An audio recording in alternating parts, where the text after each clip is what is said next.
সকালবেলা আবহাওয়া খুবই খারাপ, একেবারে দেখেন কি অবস্থা।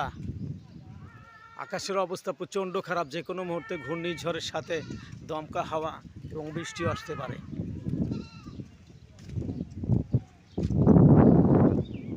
বৃষ্টি অলরেডি 2-1 ফোঁটা করে শুরু হয়ে গেছে।